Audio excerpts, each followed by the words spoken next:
Bem-vindo ao canal, meu nome é Felipe Mesquita, eu trabalho aqui no Vale do Silício, na Califórnia, e eu falo sobre ter uma carreira internacional, trabalhar com tecnologia de ponta. Mas hoje eu tenho um vídeo especial para vocês. Eu convidei a Amanda Furtado Brinhosa, uma engenheira de Machine Learning, para mostrar pra gente assim, um projeto inicial de engenharia de Machine Learning. Ela chama do Hello World, aquele primeiro projeto, né, mais simples, para você entender o que uma pessoa engenheira de Machine Learning faz.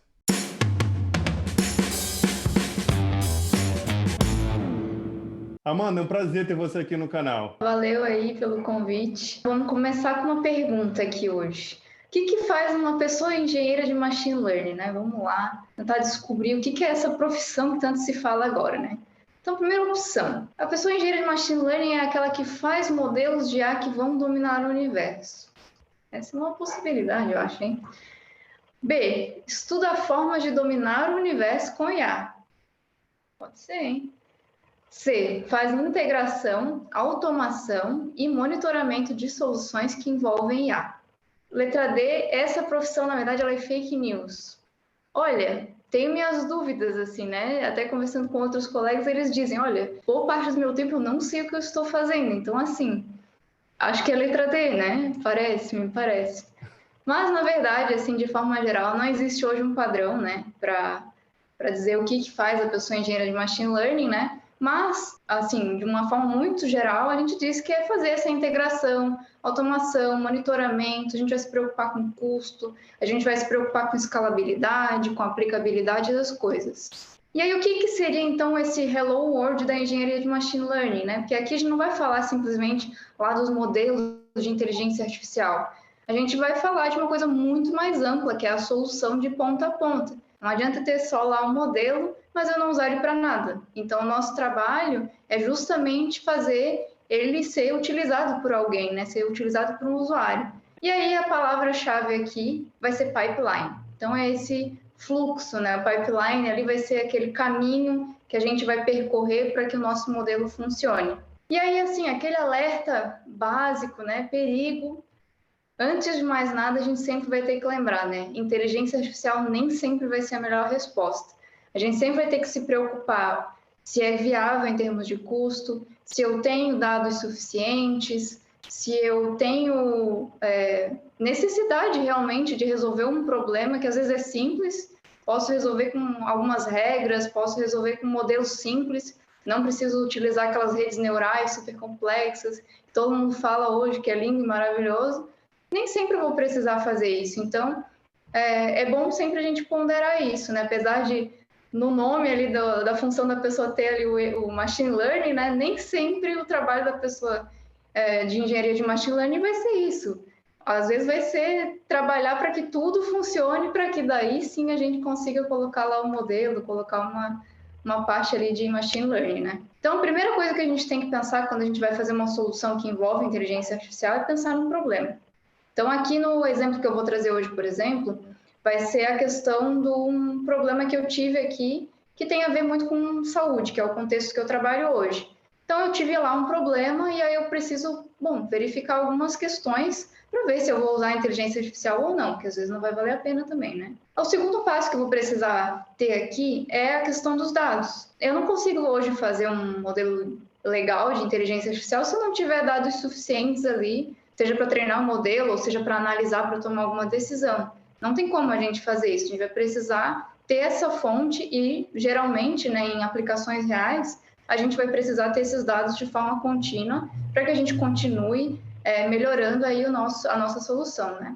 Depois a gente tem a parte efetivamente da inteligência artificial, e aí aqui eu coloco no Hello World o componente do AutoML, que é basicamente uma ferramenta. Existem várias ferramentas de várias empresas e até open source, mas o AutoML é o machine learning automático. Então, basicamente, eu jogo lá meus dados, claro, tem algum trabalho ali, né? Não é simplesmente jogar lá, mas eu dou os meus dados, o modelo ali, aquela ferramenta vai fazer uma série de treinamentos de modelos, vai fazer umas escolhas de parâmetros, tudo automatizado. Eu não preciso me preocupar em programar o meu modelo, e pronto, tenho ali o meu primeiro modelinho, já consigo fazer uma brincadeira com isso, nem preciso entender muito a fundo a matemática e tudo mais por trás, pelo menos para a gente começar esse Hello World. E depois, por fim, tem que ter o deploy. Então, né, muito se fala aí da questão de os modelos não vão para produção e tal, aquele drama todo, né? Pessoa que está trabalhando lá com IA depois tem uma dificuldade enorme porque tem que botar em produção. E essa parte de deploy é o que a gente faz a disponibilização dessa solução, né? Então, deixar ela disponível aí para quem for usar. E aí, pronto. Temos o nosso Hello World. Esse é o pipeline. Depois eu vou mostrar para vocês N maneiras que a gente tem de brincar com isso daqui, expandir, deixar super complexo, super diferente.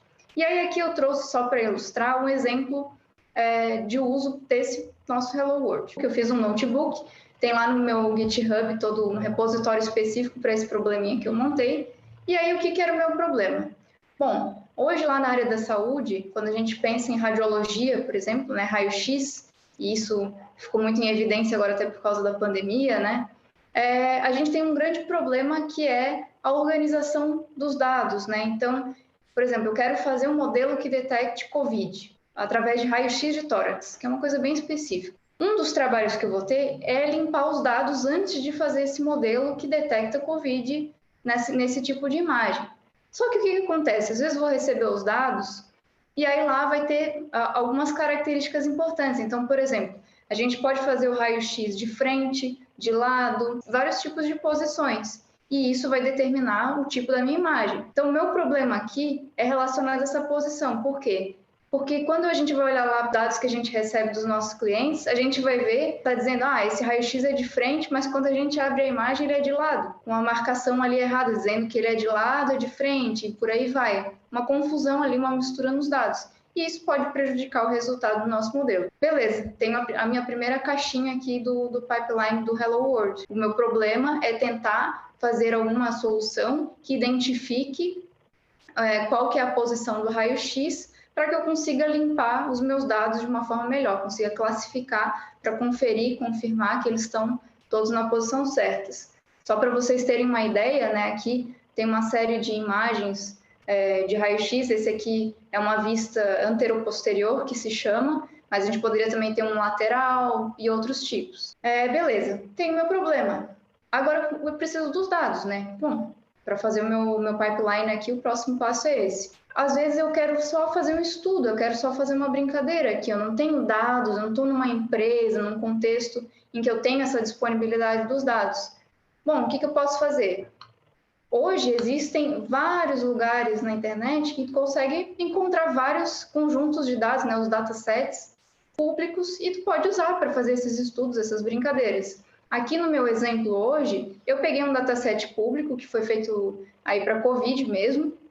Eu sei que ele tem poucos dados ali e tem uma variedade ali de dados bem diferentes mesmo e tal, mas só para minha brincadeira aqui, eu não vou me importar se o resultado ficar maravilhoso ou não, não vai ter problema, eu só quero estudar, né? Então, fui lá, baixei as imagens, organizei em pastinhas, né? Então, eu tenho aqui 4 categorias diferentes dessas posições, e aí eu separei lá em uns conjuntos de treino, validação e teste, que são coisas que são bem padrão aí da área de inteligência artificial, né? A gente ter esses conjuntos. O de treinamento é onde a IA vai aprender, o de validação é onde ela vai meio que conferindo ali se ela está indo bem ou se ela está indo mal, e o de teste é para a gente realmente ver, não, ela aprendeu o que a gente gostaria que ela aprendesse. Tenho agora os meus dados, né? Aí aqui eu tenho um scriptzinho até, eu fiz umas gambiarras ali só para fazer essa brincadeira, né? O clássico gambiarra. E aí separei ele nas pastinhas, joguei no Drive mesmo, porque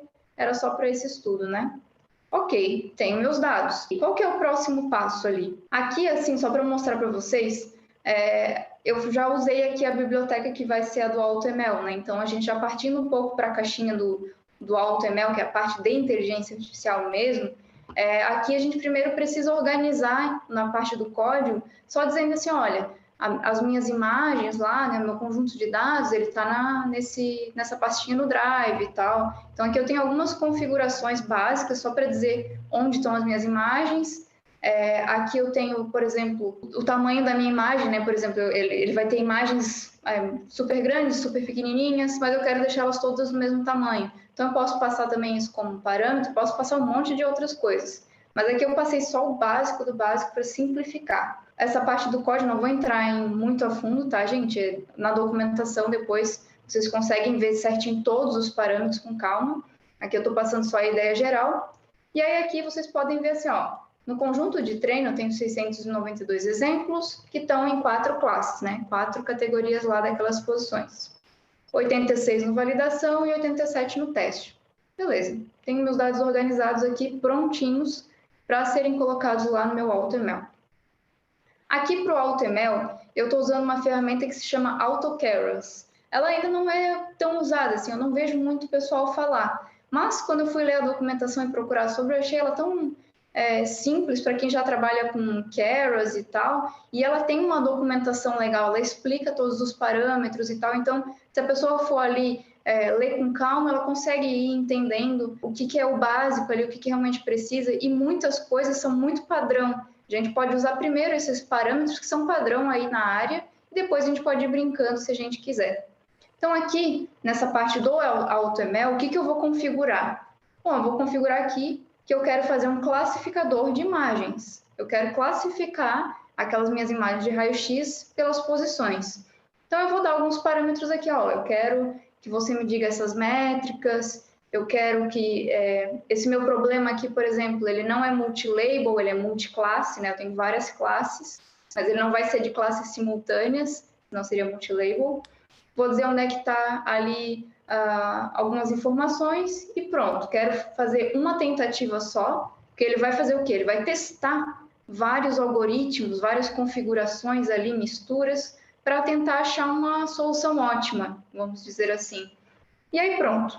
Tenho aqui as minhas configurações mais básicas, coloquei a acurácia de métrica, aí eu vou colocar aqui o meu modelo para rodar, faço esse feed. Também para quem tem mais familiaridade já com alguma coisa de TensorFlow e esses outros frameworks, você vai ver que tem muita coisa ali que é parecidíssima, só que é automático, eu não preciso fazer o código da rede e tal que vai rodar. Aí, ok, esse aqui é o meu treinamento, aí ele me mostra aqui as métricas e tal, ele está testando. Aí, esse meu experimento aqui, ele levou uns 16 minutos, né, e foi só uma tentativa, mas eu podia ficar insistindo ali para ele tentar outros parâmetros, outros modelos. Aí eu peguei e salvei o melhor modelo. Salvei aqui no meu Drive também. Ok, tenho meu modelo. Só que agora eu vou dar uma testada, né? Aí eu vou lá, carrego o meu modelo, né? Ele gera um arquivo ali. Aí eu vou carregar meu modelo, posso dar uma olhadinha do que ele é composto.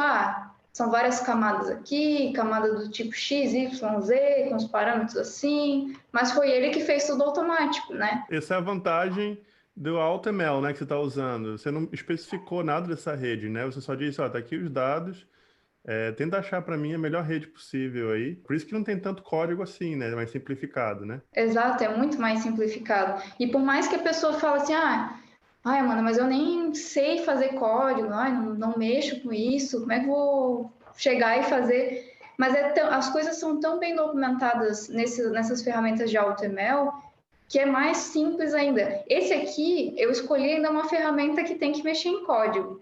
Mas se a gente vai, por exemplo, lá no Google Cloud, que tem ferramenta de AutoML, o que eu vou colocar lá? Posso pegar ali um Excel, uma tabela que eu tenho lá no Excel, jogar lá e pronto. Ele vai arrumar os dados, ele vai me dizer um monte de informações, ele vai me dizer, olha, essa classe aqui tu não tem exemplo suficiente, vai ficar ruim teu modelo. Ele já te diz tudo o mais automático ainda possível, né? Aqui eu ainda forcei a barra que peguei uma ferramenta que tu tem que ir colocando o código, né? Mas tem coisas ainda mais alto nível para quem quiser fazer bem automático mesmo. Esse que é a vantagem real. É legal que diminui o número de código, né, para quem está começando, mas também é bom até para quem é expert, que às vezes você tem muita coisa que a gente chama trial and error, né? É erro e acerto, né? Você tenta ver se funciona e o AutoML faz um monte desse para você automaticamente falar, ó, essa aqui que eu achei que fica mais rápido. Se você tivesse que fazer manualmente, escolher as layers, escolher os tamanhos e vendo como é que melhora, é capaz de, sei lá, levar 2, 3 horas, às vezes um dia inteiro, para chegar no que o AutoML rapidamente achou, né? Exatamente. E assim, né? Aqui eu fiz tudo nesses notebooks, né? Eu fiz, na verdade, num Google Colab, não foi nem num Jupyter Notebook ou Jupyter, né? Depende de quem pronunciar ali. mas dá para fazer nessa ferramenta mais simples. Não precisa nem ter um computador aqui que vai sair voando daqui a pouco, né? Não precisa ter uma super tecnologia. Eu consigo rodar coisas menores, claro, né? Se for, eu quero fazer um modelo que, sei lá, faça 1000 maravilhas, daí realmente vou precisar de mais recurso, né? Mas até no notebook eu consigo rodar simplesmente ali, né? Isso que é legal. E aí esse Google Colab, né? Não sei se todo mundo está familiar. É um site que você pode entrar, né? E você coloca o seu código, você pode pegar exatamente esse código e rodar lá, e roda nos servidores do Google, né? Você não precisa ter uma máquina super potente. Você pode rodar isso no seu celular, inclusive, né? Porque não roda no seu, Sim. não roda no seu celular, isso roda no servidor do Google. É, aqueles 16 minutos ali que você falou, isso foi lá no servidor do Google, né? Uhum. Vamos deixar o link aqui embaixo também para seu código e para o Google Colab, que você pode rodar lá também.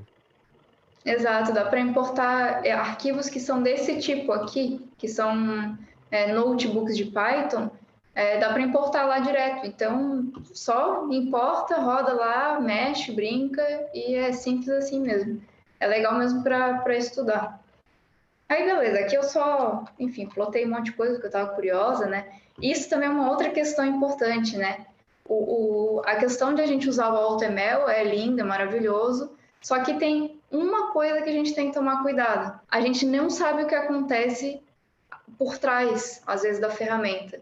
Então, por exemplo, lá numa coisa que eu ficava meio assim receosa de usar o AutoML da Google, é porque antes não tinha nenhum log para a gente ver o que era o modelo, que tentativas ele fez, nem isso aparecia. E agora eles estão botando alguns logs para mostrar, ó, foram esses parâmetros e tal, deixar mais transparente.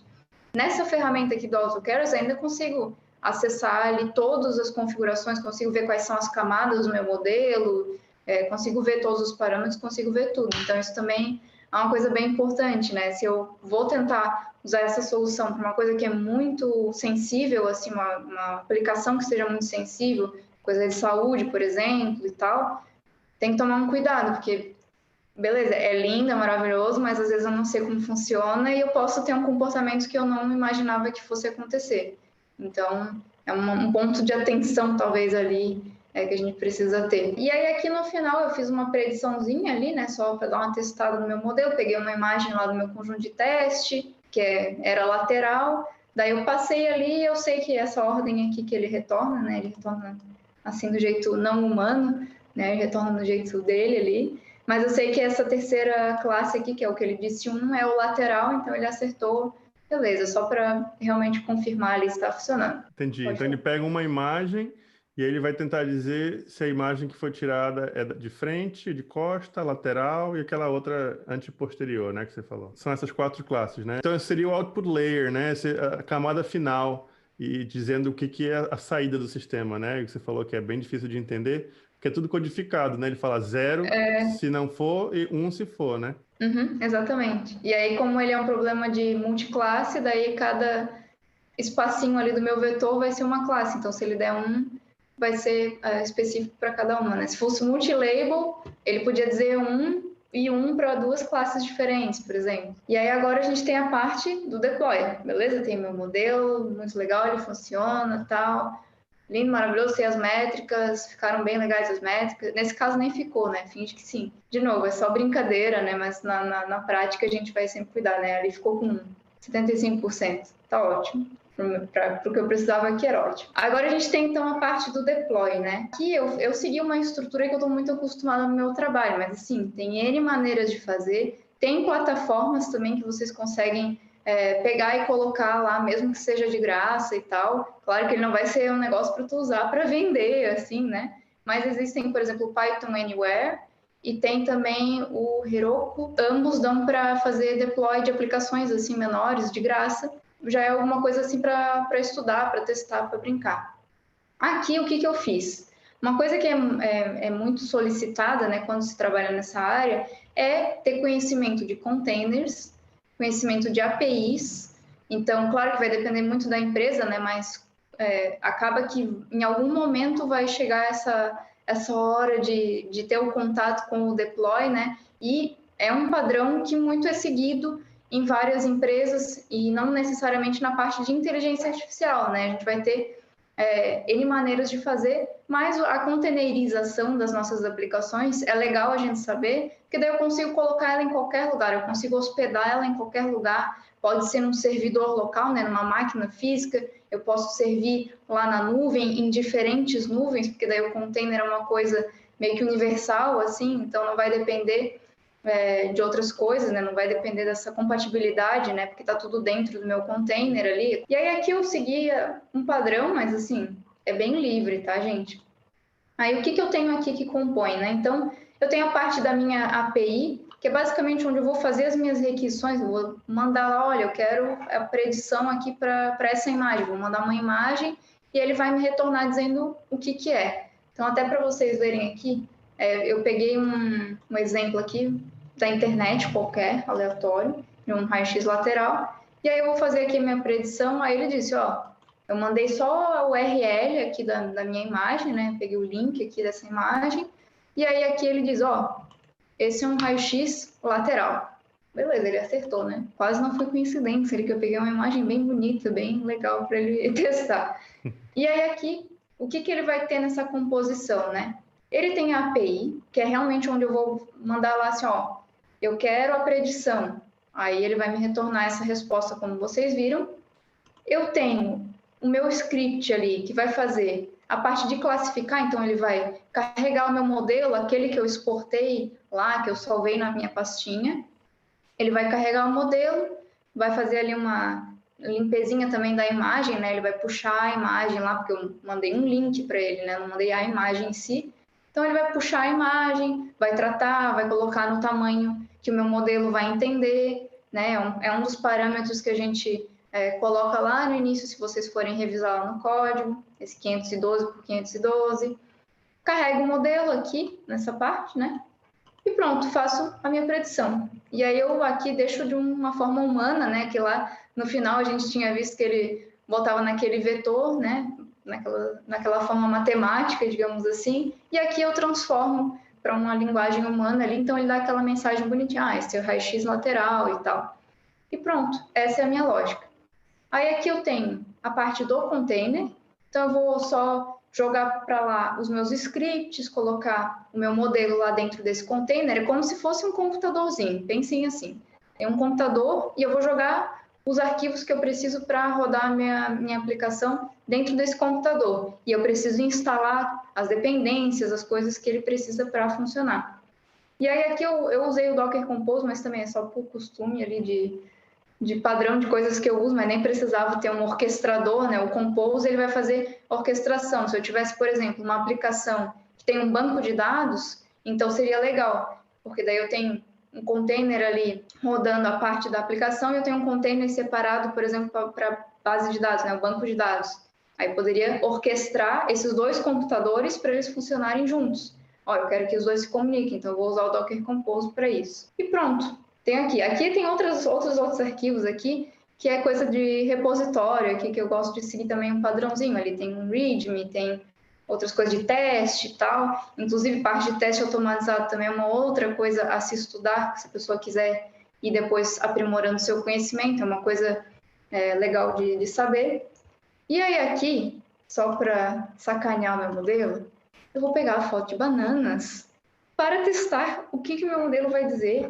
Esta foto de banana que eu peguei aleatoriamente aqui. Vamos ver se ele vai aceitar esta foto. Olha só, ele disse que essa foto de banana é um raio-x antero-posterior. E é supine, não é o antero-posterior clássico, é um que é um pouquinho viradinho assim. Ele disse que essa foto da banana é isso.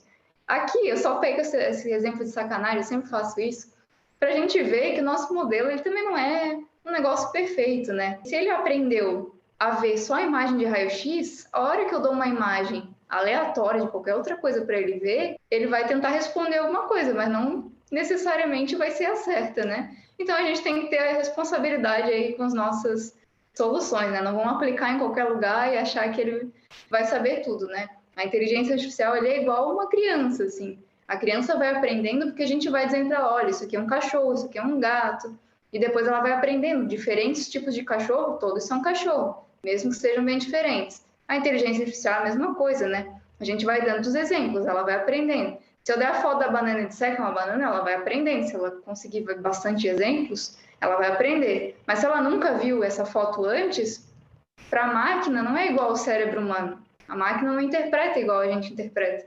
Então é um pouquinho mais complicado, né? Agora vamos para o nosso complemento. Temos aqui o nosso pipeline do Hello World. Temos ali vários conceitos, dá para complicar, dá para simplificar, dá para fazer de N maneiras. Por exemplo, se a gente usar uma ferramenta de nuvem lá do AutoML, a gente já consegue fazer o deploy direto, a gente não precisa nem configurar nada, a gente aperta um botão lá, pum, já está disponível para a gente pedir as predições. Então, tem vários jeitos de fazer. O importante é essas caixinhas a gente ter em mente, né? Quando a gente vai pensar numa arquitetura, numa solução, tem que ter esses 4 passos primeiro, antes de tudo. O que agora eu posso fazer para melhorar as minhas skills, aqui, minhas habilidades e aumentando também as minhas soluções, né? Minhas cartas na manga, eu diria assim. Primeira coisa que a gente pode pensar legal é em termos de interface, né? Então, ok, eu não vou pedir para o meu usuário lá fazer uma requisição e tal, vou mandar um negócio super completo. Não, o usuário, se ele vai usar meu modelo, ele quer ou clicar no botão, ou ele quer automaticamente receber aquela resposta. Então, uma das possibilidades aqui é a gente fazer um trabalho de interface, né? E aí pode ter N aplicações também aqui, né? Mas aí fica a critério. Pode ser um front, pode ser, nossa, muitas coisas, aplicações, mobile, enfim. Outra parte bem legal também, e isso está ficando cada vez mais falado, assim, é a questão do online training, né? Tem esse nome bonito, mas basicamente o que é? É a gente retreinar o nosso modelo automaticamente. Porque o que acontece? Ao longo do tempo, às vezes os nossos dados vão mudando, as características vão mudando, então eu preciso melhorar meu modelo. As métricas dele vão caindo ao longo do tempo por causa dessa mudança, em alguns casos, claro. Então eu preciso fazer um processo aí de retreino. E aí eu posso fazer uns alertas ali e tal, para ele dizer, ó, teu modelo já está na hora de treinar de novo, vamos lá. Então esse é um processo bem legal. Parte de dados, o que a gente vai ter? O famoso ETL, né, que é um trabalho geralmente dos engenheiros e engenheiras de dados. A gente vai ter aí padronização de dados, análise exploratória de dados, que é esse EDA, né? Visualização dos dados, vai ter lá dashboard, N coisas. Versionamento dos dados é um desafio muito grande hoje. A gente já tem algumas ferramentas para isso. Depois a gente tem na parte do AutoML, fazer os modelos customizados, então lá a pessoa raiz, né, que vai codar o seu modelo ali, fazer ele customizado.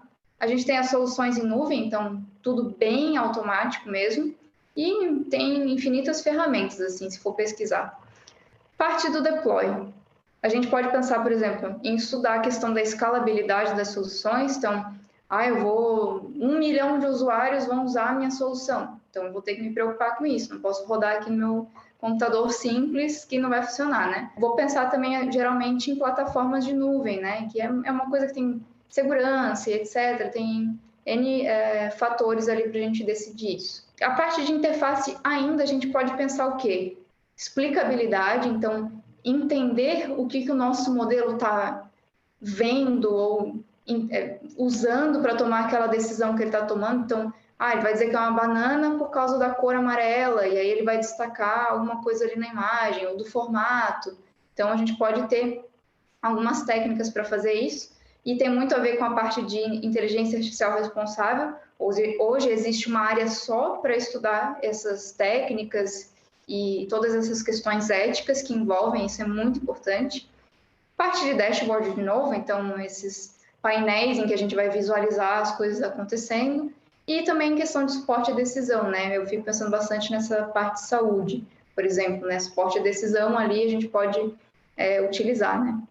E, por fim, a caixinha que hoje está bombando assim nessa parte de engenharia de machine learning é o MLOps.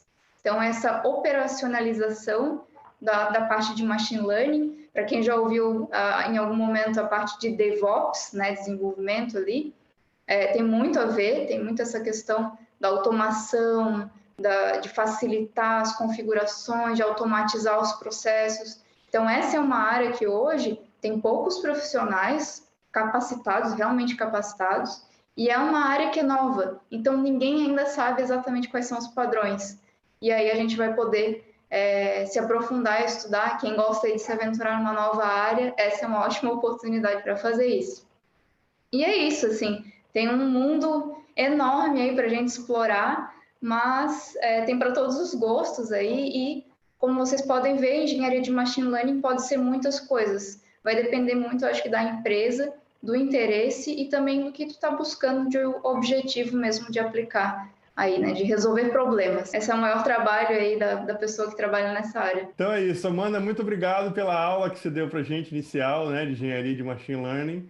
Eu vou deixar o link do LinkedIn da Amanda aqui na descrição do canal. Ela também falou da carreira dela aqui no meu canal, então eu vou deixar aqui o link, né, para vocês acessarem a entrevista que nós fizemos com a Amanda. Ela conta tudo para a gente, né, como foi o começo da carreira, como é que ela se envolveu com computação, depois engenharia de machine learning, e hoje está tendo o maior sucesso nessa área, né? Amanda, muito obrigado, viu? Tchau.